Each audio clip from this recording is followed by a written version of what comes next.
Hi, I'm Allie Hamilton, and I'm so happy to welcome you to the Come As You Are podcast. Every week, we'll be talking about some aspect of healing, usually around childhood wounds and complicated familial relationships.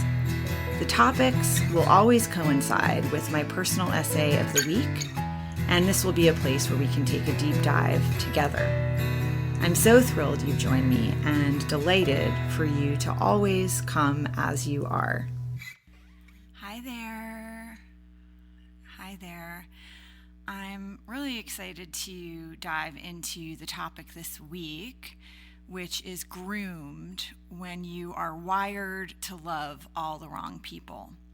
And I was writing in the personal essay this week about what it's like when you are growing up in an environment, in a household, or in my case in two households, where you are essentially being taught what it means to be in relationship. And that's for all of us, whomever our primary caregivers were, whether it was our biological parents or not, whatever the household or households were that we were growing up in as we were learning these things, right? Like this is life school.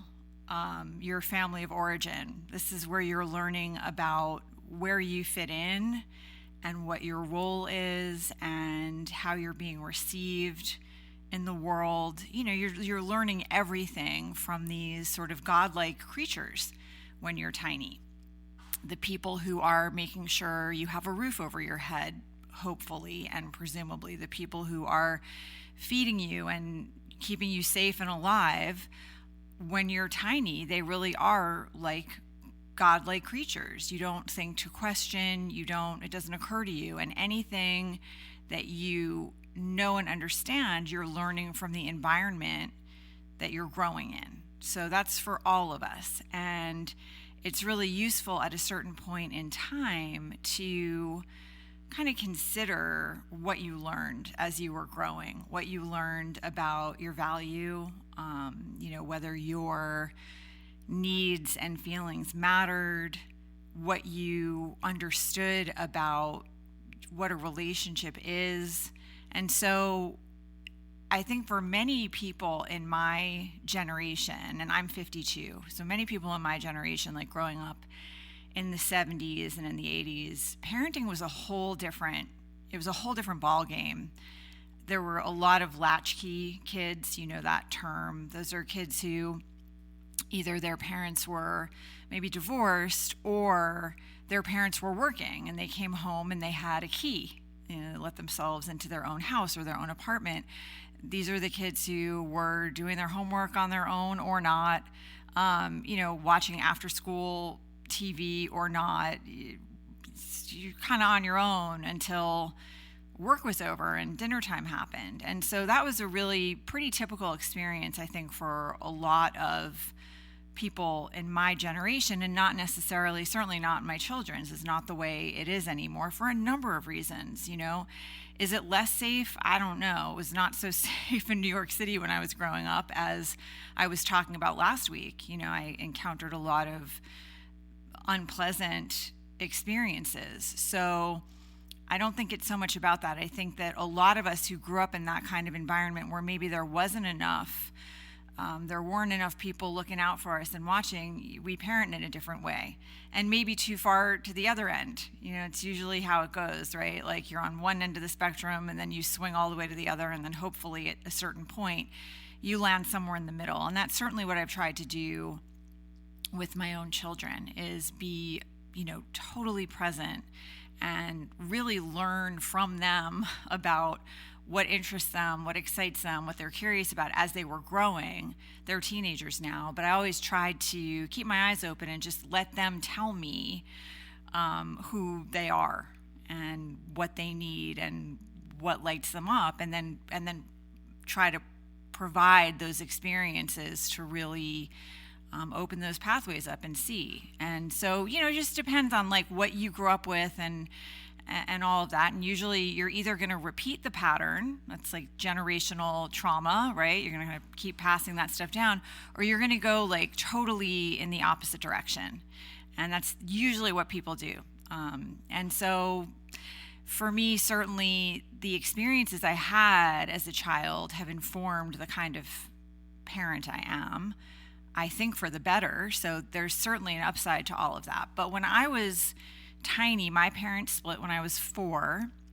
And I didn't see my dad for a while. I can't tell you exactly how long, but long enough for him to get set up in another apartment. And he had a whole other relationship by the time I saw him. We were, this woman was living with him. So a lot of things had taken place between the time he left me and my mom and found a new place and all of that.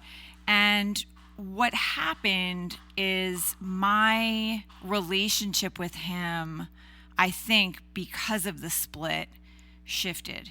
And he started talking to me very openly about his problems, his issues, his fears, his needs, his wants. There's just a lot of conversation going on from the time he would pick me up from my mom's and we would get home to my stepmom. She wasn't my stepmom right away. That didn't happen for another 4 years. They got married when I was 8. My mom and my stepdad got married when I was 8 as well. It was not a coincidence. Everybody got married the same year. That's for another day, though. So that is when those conversations began at the time that my parents split. And I think part of it is that my dad would very frequently pick me up from school or from daycare or wherever I was and take me to one of his lady friends. That was always the term he used, my lady friend, Barbara, or my lady friend, whomever. And we would go to some very young woman's house. My dad was always with women who were a good 20 years younger. My mom was 19 years younger than my dad, and my stepmom was 20 years younger, and it was always sort of that age. And they were always very pretty, and what he liked. And he started telling me what he liked, and he liked skinny women with big boobs. This is not stuff that your daughter needs to know. This is not stuff anyone needs to know, frankly, but this is the stuff he would share with me. And he would, put me in front of the TV, and he would go and rehearse in the other room with these women in their bedrooms. They were always actresses. This is what I was told. And on the way home from there, he would say to me, if I'm not going to say my stepmom's name out of respect for her privacy, but he would say, we're not going to, say where we were, because even though this lady friend is just a friend, it will still upset your stepmom. It will hurt her feelings. She won't understand. She won't believe it was just a friend. And I knew that he was right, because what would often happen is when I was at my dad's house, if a woman called the house and my stepmom happened to answer, that was it for the night. If it was a woman calling, she would be in the bathroom all night sobbing, and you could just hear it throughout the house. It was terrible. So I knew that what my dad was saying, that this needed to be a secret, I knew that that was true. And I believed him when he told me that these women were just friends. I had no context to question that or question him. I just thought, okay, he's rehearsing in their bedroom, okay. And then we're going home to my stepmom, and she is so sensitive that, we have to hide what we were really doing. And so when my dad would say, we went to the park, or we went to the museum, I took Allie to the playground, I would just sit there and, I would be quiet, but I would go along with him because I loved her. And I didn't want her feelings to be hurt. And I also loved my dad, and I didn't want him to have to pay the price of her sobbing all night over something that, in my very tiny mind at the time, my child mind, I didn't think there was any reason for her to be upset. So this is sort of like what I was growing up understanding. And that went on when I was 4, 5, 6, 7, 8. I didn't ever question that until I got to be 13. So that whole time I was thinking, my dad is the victim. He would sob in my arms and tell me he needed to be free and he couldn't commit. things, again, I really had no context for. All I knew is that it was causing him a tremendous amount of pain. And he would tell me he loved my stepmom just like he had loved my mother, and he couldn't commit and he needed to be free. So I thought he meant he needed to be able to have friends who were women that he wasn't doing anything but rehearsing with. And, why was my mom, why had she been so unreasonable about it? And why was my, stepmom, why would she get so upset if someone called, like they're just calling? So that's what I thought for a long time. And my dad had a lot of really wonderful qualities too. I remember as a child adoring him and thinking he was so fun, and he's very creative, and he was always up for, I had an easel, like he didn't care if a mess was made. There were paints, there were, markers, there were crayons, there's everything you could possibly want. I had a chalkboard. Like if I wrote a story, he would like illustrate it. I mean, he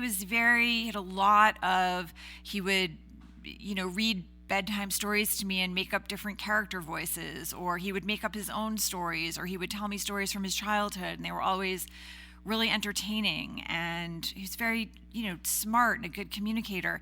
And so there were a lot of great things about him. And he was affectionate, and he was very, he would, give me a lot of positive affirmation about, tell me I was special and how much he loved me and I was the most important person to him in the world, which, by the way, is not, like, that's not a great thing to be saying to your child. You are the most important person to me in the entire world, especially if you have 2 other kids, which he did from his first marriage. So that was strange for me. I'm like, why doesn't he think about them or care about them, or is he saying the same thing to them, or but he didn't really see them. So it was too much pressure. It was a lot of, his love was exhausting, and I felt that, but I didn't fully understand it. I didn't understand why I felt that way. And the difficult parts of his personality, unfortunately, overshadowed by a tremendous degree all the good stuff.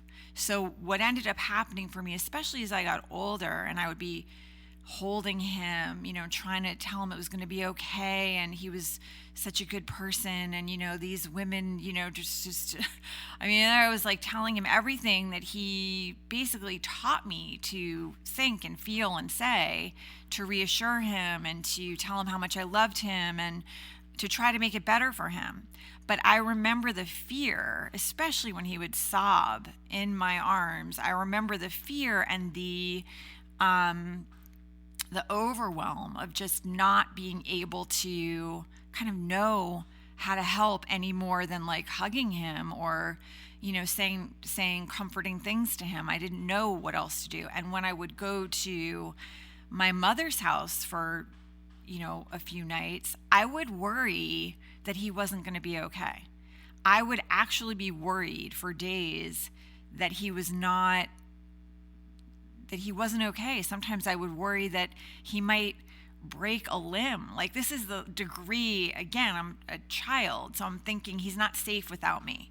If I'm not there to take care of him, he might like break his arm or he might die. I mean, these were things that I was like really worried about. And meanwhile, a lot of the time when I would be at my mom's, I found out later, my dad would do these trade shows. He was an actor. And so in between gigs, he'd be a spokesman for a car company, or, and he'd go on the road and he'd do these big sales events. And he was hooking up with people left and right at these shows, and he was having a blast as far as I can tell. But I was, home worrying about him. So that was all sort of the, the insanity really that was going on at my dad's house that really taught me what it was teaching me about relationships is that they are, full of pain and angst. And my role in my relationship with my dad was to comfort, to care, to worry, to, do anything and everything I could to help him, to absolve him of his guilt, to tell him it wasn't his fault. All that stuff is what I was trained to do, to listen, to be there, to be loyal, always. And really at no time was I taught to think about my own feelings or like what I needed or wanted, or the fact that like I probably really would have liked to go to the playground or the museum instead of being parked in front of some or another woman's TV for a couple of hours. I would have liked to have actually been doing the things with him that he would say we had been doing. And he made me his co-conspirator, and he made me his confidant and his therapist, and really like his wife. I was like the woman in his life. Your daughter should not be the woman in your life.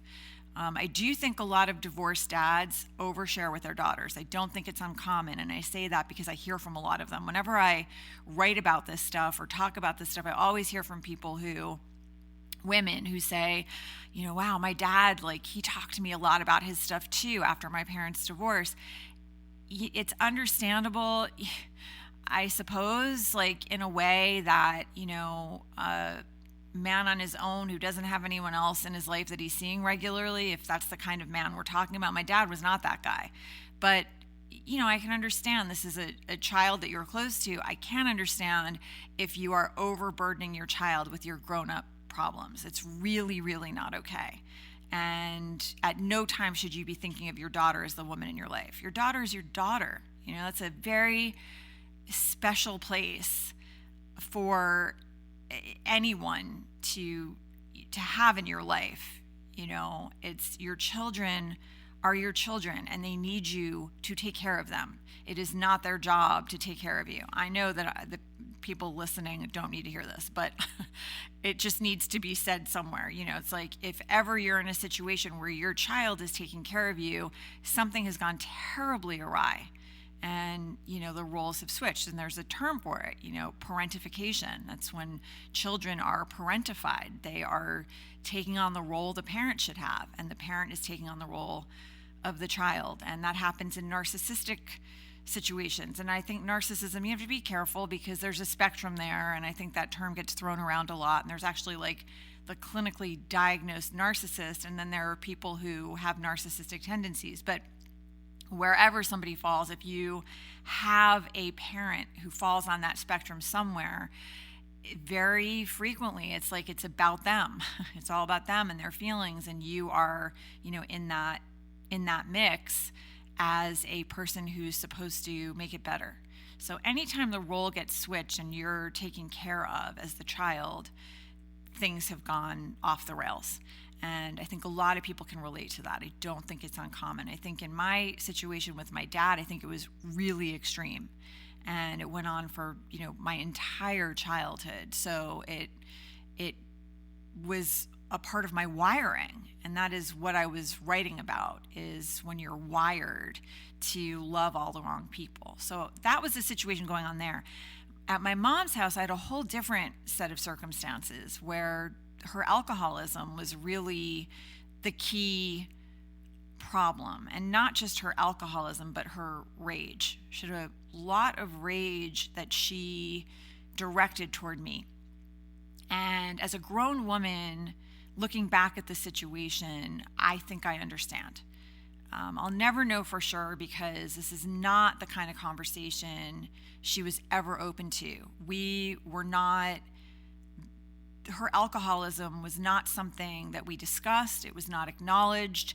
If I said, which I did over and over again and many times as I was growing up, this doesn't seem okay to me. Like, I don't think mom's okay. Like, I'm worried about her. I think she needs help. I was told by all the other grown-ups in the situation, your mother is fine. She's a social drinker. She's fine. You are overly sensitive. You're dramatic. They called me Sarah Bernhardt. And that is what I was taught, is that I'm overly sensitive and dramatic, and I cannot trust my own perception of reality. So even though on a very regular, tri-weekly basis, my mother would drink to the point that she couldn't walk across the room without stumbling or falling or needing help, couldn't talk without slurring, couldn't get upset without going for my jugular, even though those things were happening regularly, and sometimes she would really scare me and come at me physically. I was told there's nothing wrong with that. It's you. It's your perception that something is wrong. And so, put all that stuff in a blender, right? Like stuff going on at my dad's and the stuff going on at my mom's. I came out of that situation, and at 13, I finally realized, okay, my mother's personality changes sometimes because of alcohol, which you also don't know as a kid. You don't have any experience with alcohol, presumably. And so you don't know that that changes people's personalities, or the reason somebody's stumbling around suddenly or they sound funny is because they've been drinking. You don't put those two things together. You're not paying attention to what someone's drinking.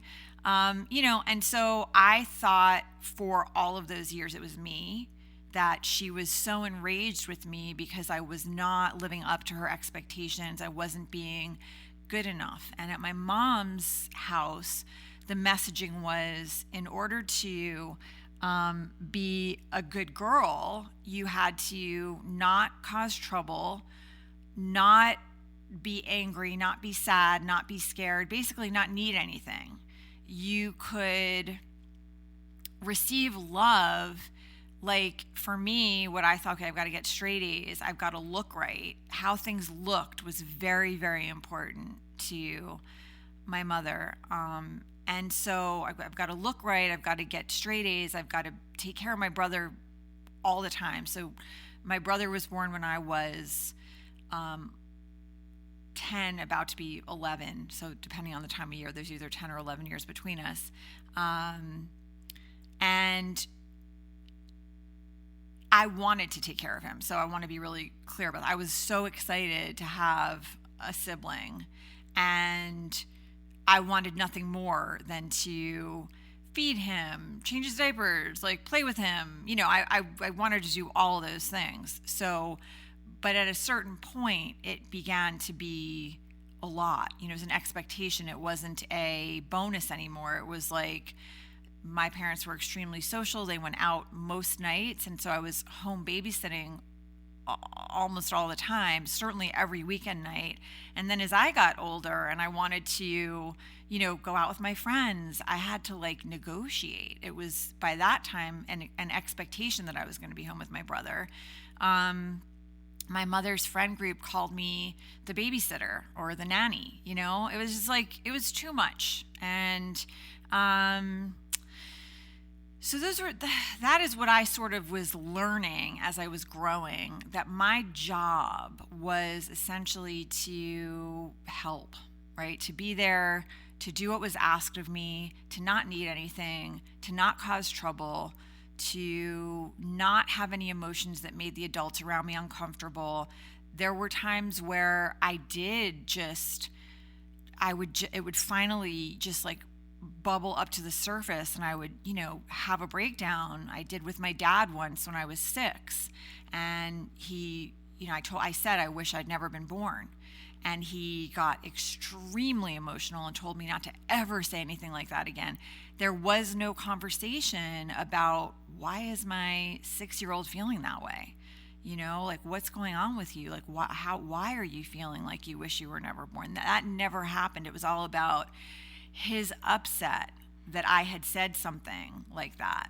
And so I learned okay, that's not okay. And at my mother's house, there just was no space for that.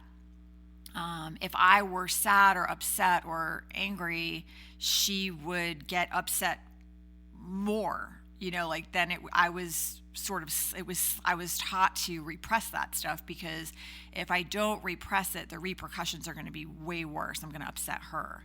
And my job was to not upset her. It was to help her and to be a good girl. And if I could be a good enough girl, then sometimes once in a while I would get her praise. And that is what I lived for. I lived to make my mother, I just wanted her to love me. So I was always trying to live up to those expectations. And I'm making, my mother had amazing qualities. My mother, she would walk into a room and command it. She was really smart, and just the kind of person you would want in your corner. I think she was a tremendously good friend to people. All of her friends, if they were ever in trouble, they could always come and crash at our house. They always had a place to go. She just was the kind of person everybody wanted to be near. All of her friends called her the queen. A couple of her girlfriends would sort of like vie for top position with her. She was just one of those people. But aside from all of that, I watched her as a 4-year-old. She was 28. My dad broke her heart. He broke her heart. Like, I think she really, really loved him. And I think when she realized he was being unfaithful, it just devastated her on so many levels. I don't think she ever recovered. And I think the trouble between us and the rage that she directed at me was because she blamed me for that. Whether it was conscious or unconscious, I don't know. But I know that she told me they were blissfully happy for 4 years until she got pregnant. And he started cheating on her when she was 7 months pregnant with me. And, that's when she found out. So I think in her, she connected those things. Like, I got pregnant with this person, and that was why it all blew up. Now, I don't think she consciously blamed me, but I think subconsciously she did. And I think when she drank, that rage would come out. And so, but what I watched and what I saw as a 4-year-old when my dad left is my mom instantly went back to work. Her mother had just died. Her mother was her best friend, and they had kept up appearances for a year as her mother was dying because she didn't want her mother to be worried that they had this impending, they weren't going to make it. And so I just watched her like rise to the occasion and get a job and keep a roof over our heads. And, she did what she needed to do to make sure we were okay in those ways. And my dad was not reliable financially. She just took it on. And so I did see that too. I saw this really strong survivor. And that taught me a lot. So it wasn't all, I want to be really clear that on both sides, it wasn't all bad. It's just that unfortunately the things that rose to the surface and were bad overshadowed the other stuff. So I learned a lot of things during my childhood, and I had to unlearn a lot of things. I had to unlearn the things that were really not true. And so what were those things? What did I come out of that whole experience thinking? I thought relationships, certainly my role in any relationship was to not even have any needs. That didn't even occur to me as a thing. And I've talked about this before, but I remember being in therapy when I was in my late 20s, and I was in a relationship that was just, the kind of relationship you would expect somebody to be in who had all these thoughts about what a relationship is. And the therapist said to me, "What do you all do for fun? What is fun about this for you?" And I just remember being 100% stopped in my tracks. Fun? I didn't even know that was a thing in a relationship that I should be thinking about, whether it's fun for me or am I having fun or what do I enjoy about this? I was not even on my own radar when it came to relationships. And if you have a similar kind of background, you get it, right? You're not trained and primed to be thinking about what do I like, or what do I need, or what lights me up, or what's interesting to me, or as who am I as a person? What are my fears, or what are my insecurities? What am I scared of? None of that stuff was really on my mind. It was all about the other person. Okay, my job is to help. My job is to sort of identify where the problems are, where the pitfalls are, what I need to watch out for, and help this person.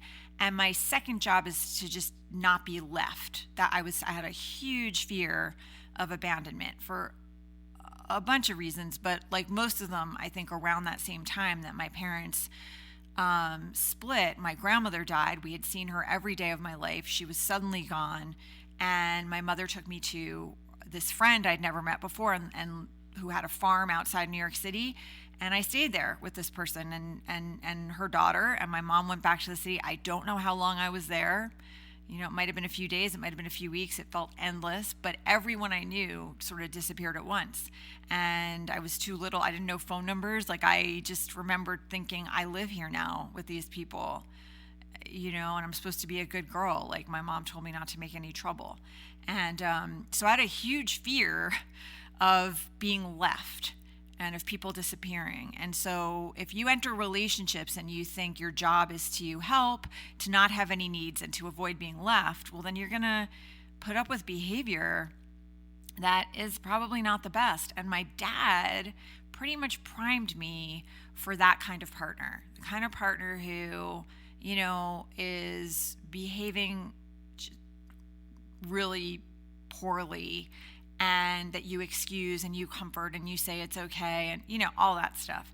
And what was happening is I was entering relationships and sometimes friendships too that were like wildly unbalanced, where it's like, you're doing all the giving and the other person's doing all the taking. But what tends to happen for people is whatever their stuff is that's like buried under the surface from childhood wounds, it comes to the surface when you are in an intimate relationship with someone. That's where the stuff, rears its head, right? And so that's when I started to realize, like, oh, I have a serious fear of abandonment. I was definitely codependent, that sort of alcoholic, grown child of an alcoholic syndrome, just all about if the other person wasn't okay, I'm not okay, like their priorities, their needs come first, like all that stuff was ingrained. But I started to understand that I needed to look at this, or I was going to end up in relationships that just were so devastating and heartbreaking. And my first relationship was really sweet. High school sweethearts, but he left. He was a year older and he went to college. It's just what happens, but I was a year behind, and I actually skipped my senior year of high school. So I was in college, but I went to Columbia. I stayed in New York City. I wanted to be near my brother. And so my boyfriend, first love, he went to Wisconsin, and that being left thing totally triggered me. And I ended up in this relationship with this, I was writing about this in the newsletter, much older guy who if you could have put my mom and my dad in a blender and popped out a person, it was this guy, for real. It was like, all the things about my mom and my dad that were the hardest, he embodied. And so, not the alcoholism, although he was addicted to work for sure, and I could never compete with work, but not affectionate, not one to give praise, and a total womanizer.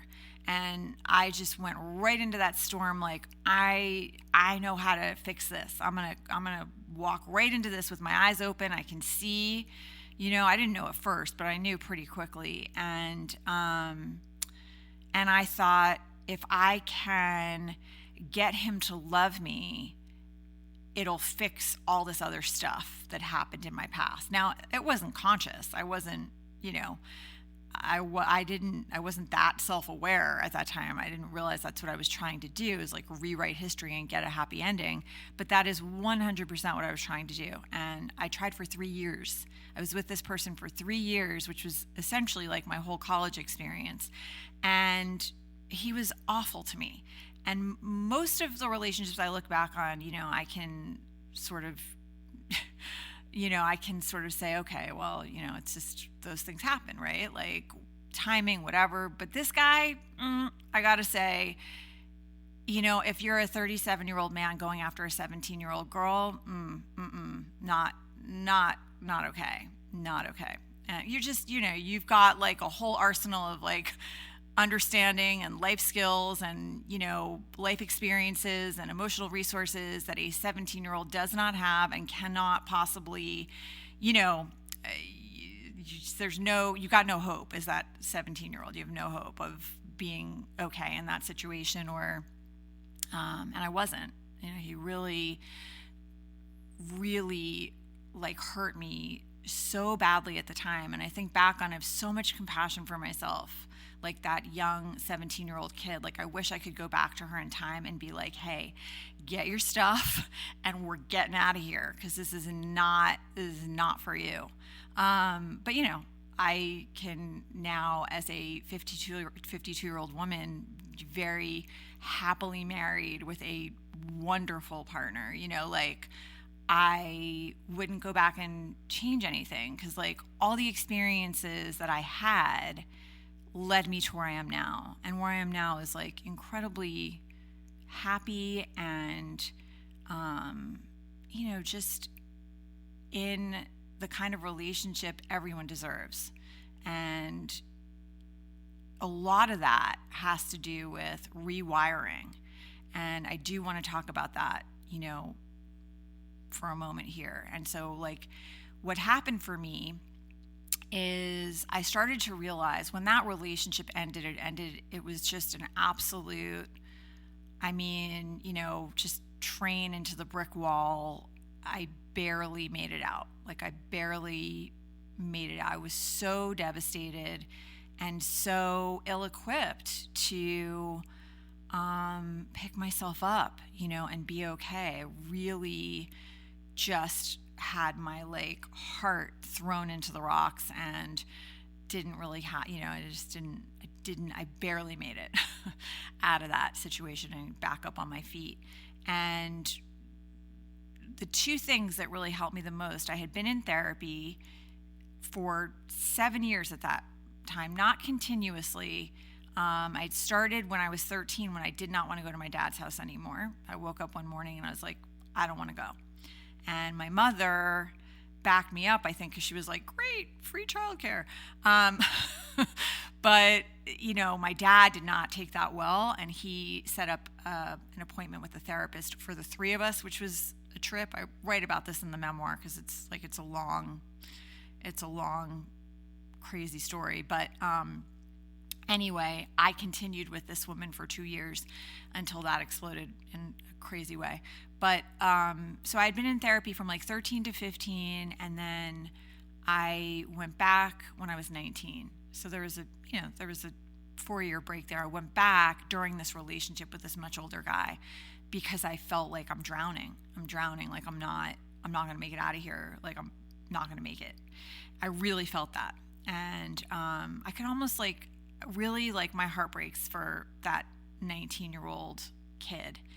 It was really rough. So I went back to therapy, and that was incredibly helpful. I had a therapist at the time who really, in a very motherly way, and she had a daughter my age, actually, same birthday, very kindly just, you know, was there for me and was like, this is not it. This is not it. Like, this is not what you deserve. This is not what anyone deserves. Like, you're going to be okay. You know, she was great.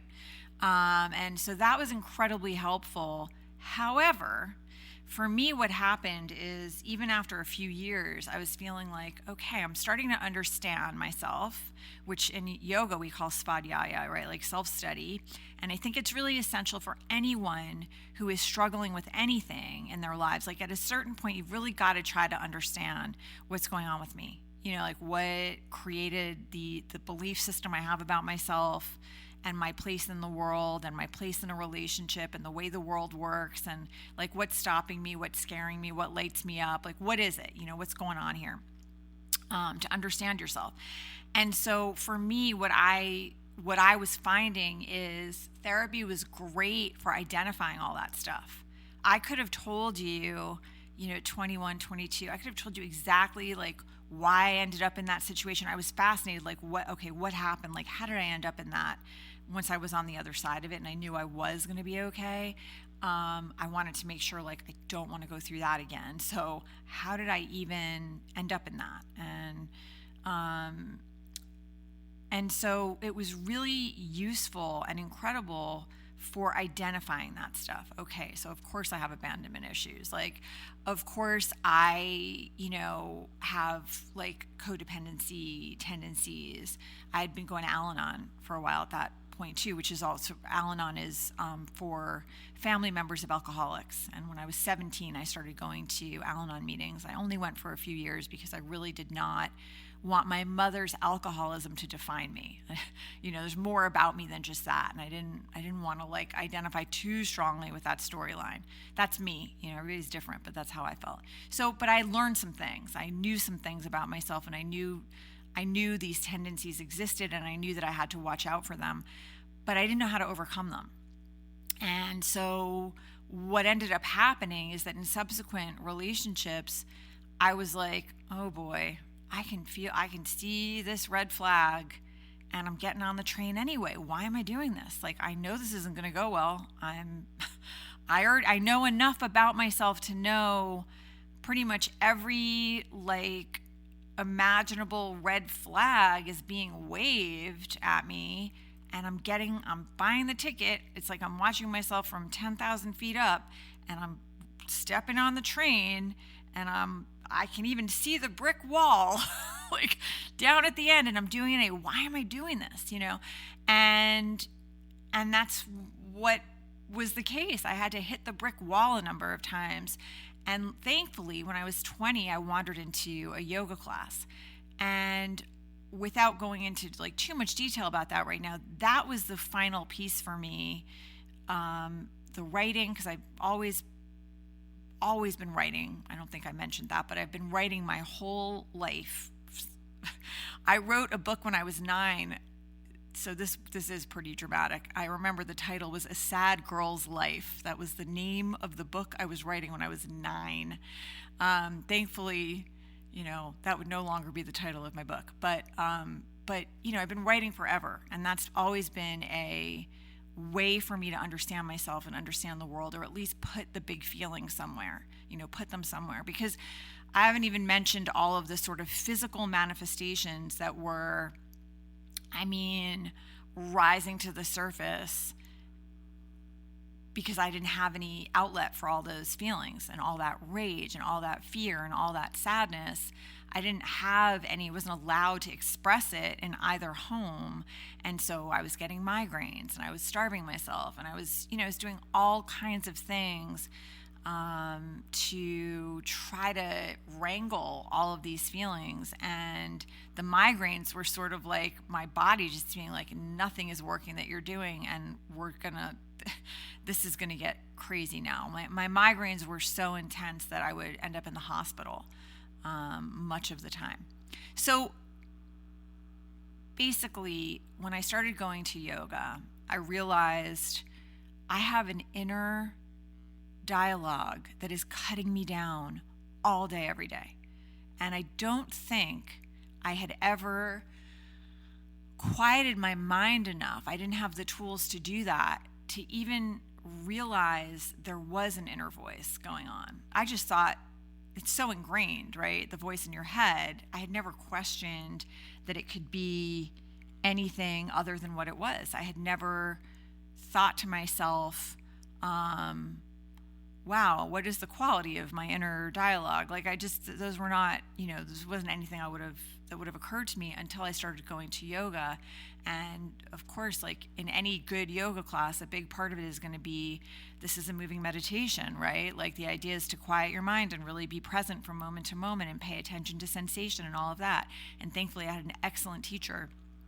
And so when I would quiet my mind and, try to breathe and stay focused and stay present, if I fell out of a pose, the voice inside my head would just shame me and criticize me, and my whole body, I would feel myself, my face didn't just turn red, my whole body would like flush, because making mistakes was not allowed. That was one of the things that came out of my childhood. You cannot, if you make a mistake, you are punished so disproportionately. Like, just do not make any mistakes of any size. That's basically your best bet. And who can do that, right? None of us. So those were all things that I started to realize when I got on my mat, that how you do anything is how you do everything. And all of those tendencies were, I was stepping onto my mat and with all that stuff. And so I realized I have an opportunity to, first of all, realize I am not my thoughts. That had never occurred to me before. That like, oh, wait a second. I'm me, and these thoughts are kind of like clouds going by in the sky. And some of them are actually my thoughts, and some of them are thoughts that I'm having because society tells me I should be having these thoughts or thinking this way. And, some of them are absurd, and some of them are terrifying, and some of them I feel embarrassed or ashamed to be having thoughts like this. But they're just thoughts, they're not me. They're just thoughts that are happening, and I can sort of step back and figure out which thoughts I want to give attention to and energy to, and which thoughts I'm just going to let go by, like the weather.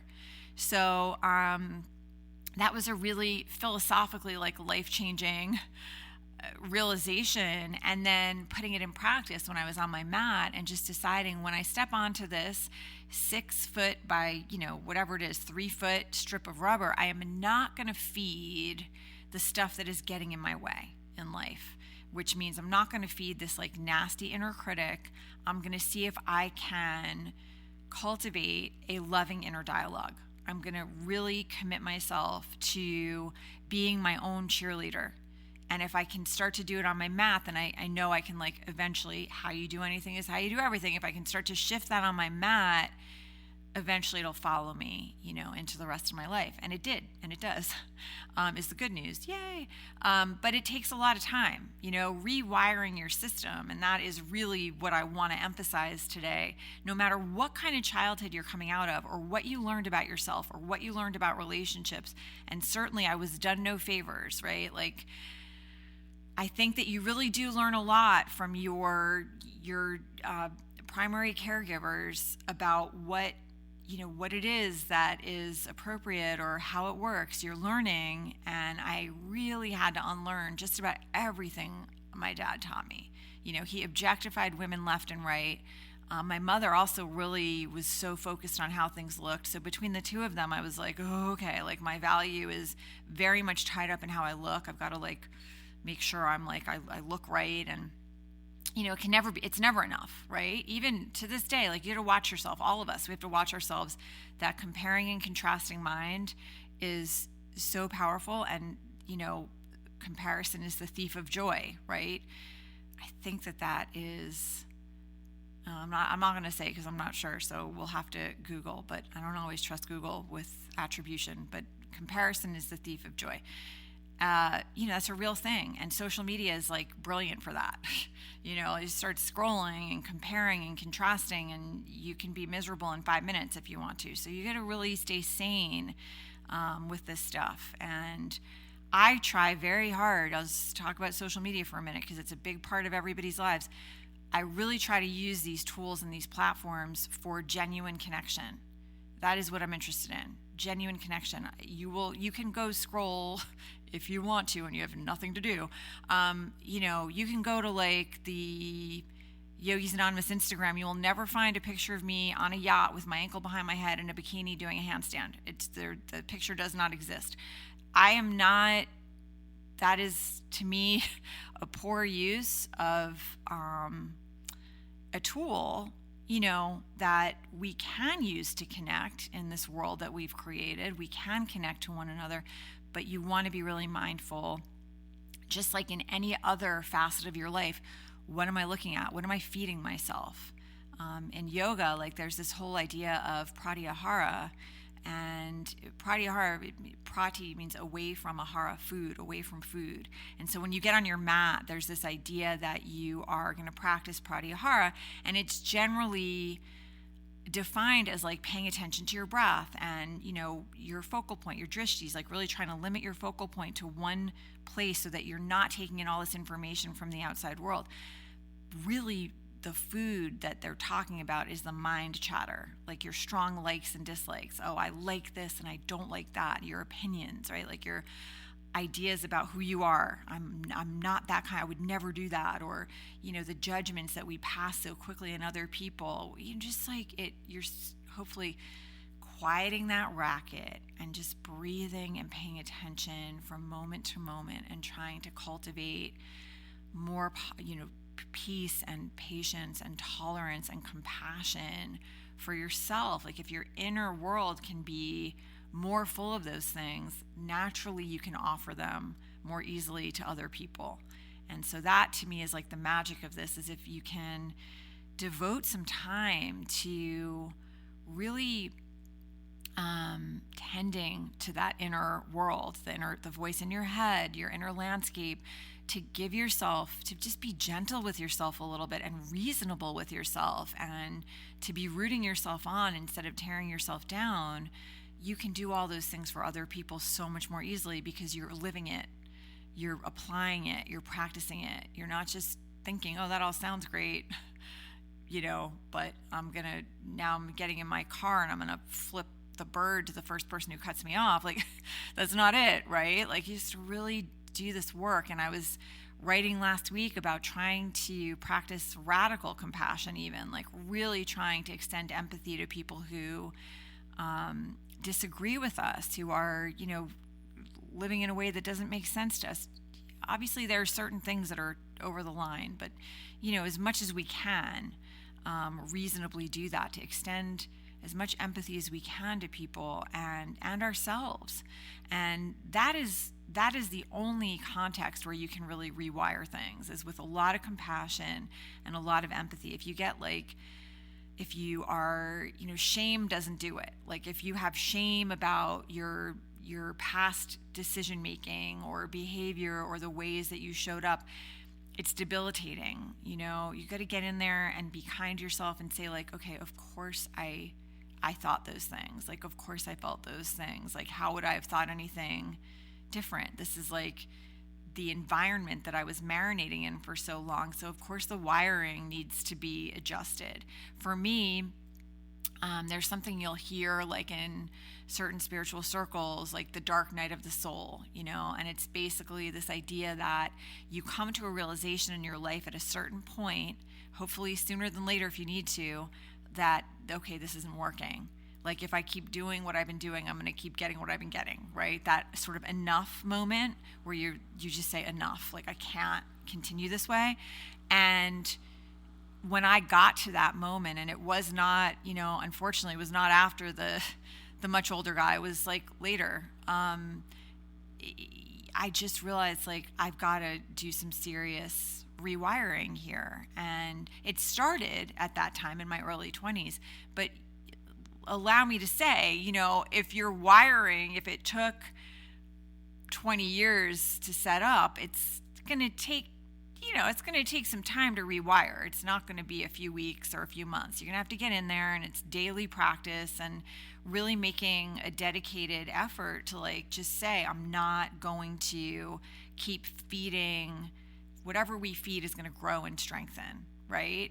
And so I'm not going to feed the stuff that is breaking my heart. I'm just absolutely not doing that anymore.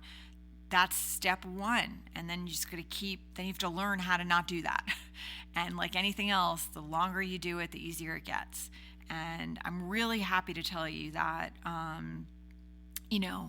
it was not a short process, but I am certainly, I love my life, and I have people in my life and relationships in my life that I treasure. That is like what I treasure more than anything else, is genuine connection and people who know how to show up and showing up in ways that feel really good. Myself, like that to me is that's the best stuff in life, is the way that we connect with one another and the way that we love each other. That's the stuff that feels the absolute best.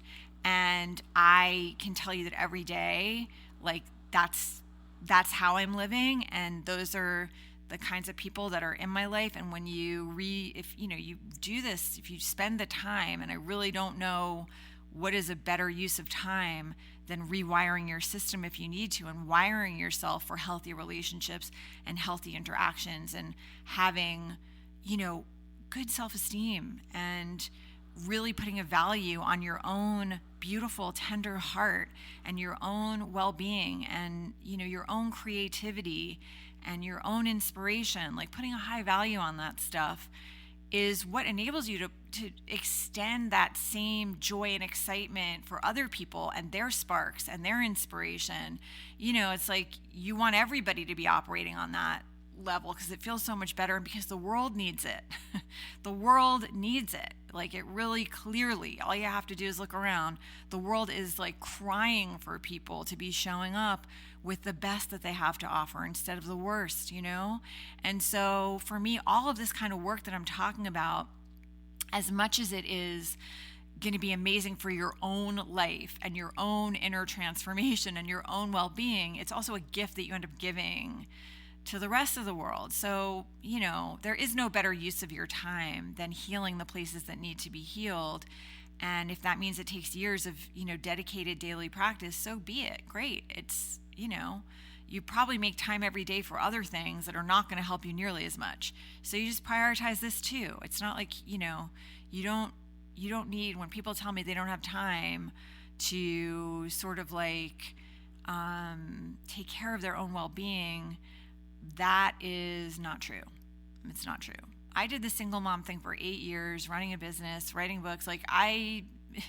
It's not true. It's just you're not prioritizing it yet. You're not saying to yourself yet, I'm not okay and I need to really do whatever I need to do to figure this out.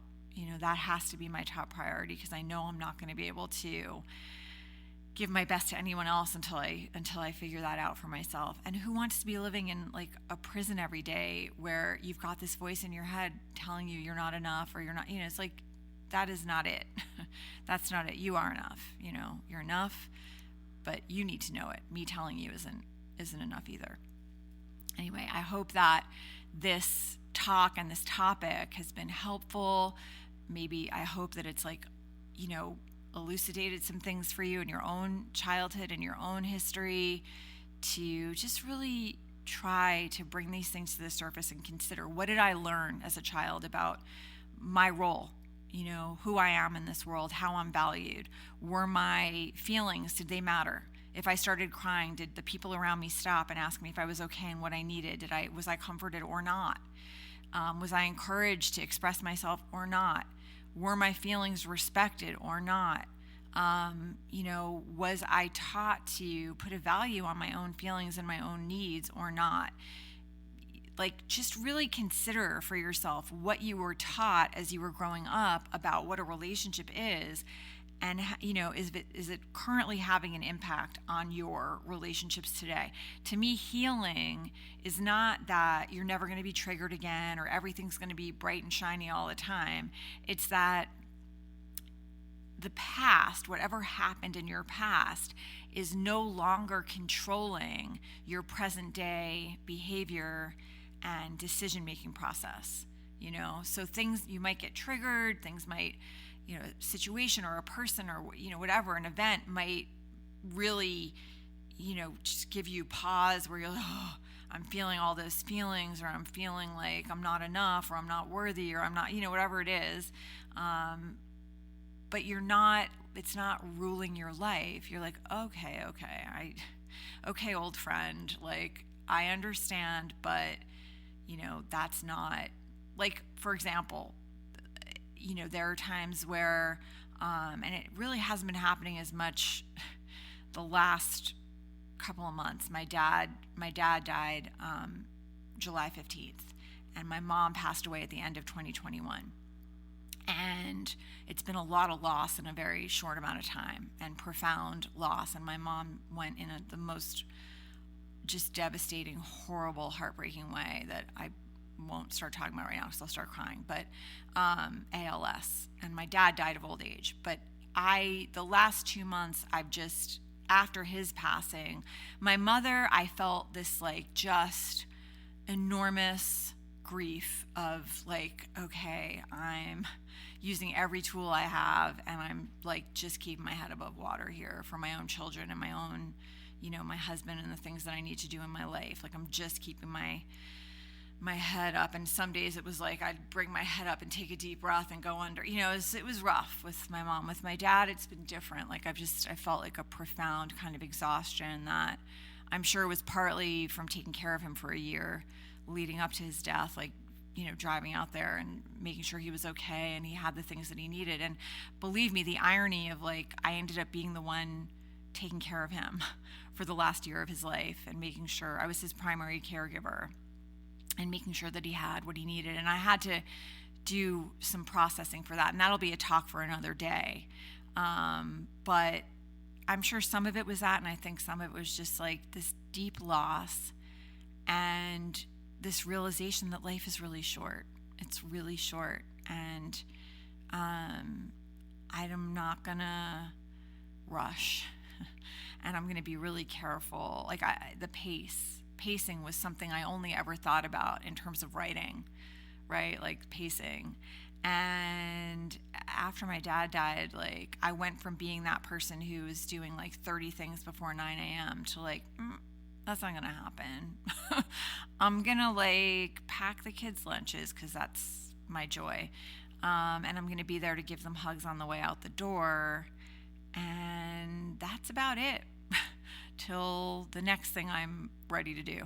And I just like let myself have that time. And it's gotten easier. It's gotten easier. But also I am not beating myself up. I don't know. I'm not beating myself up. That inner critic is just not, dormant right now, which is really nice.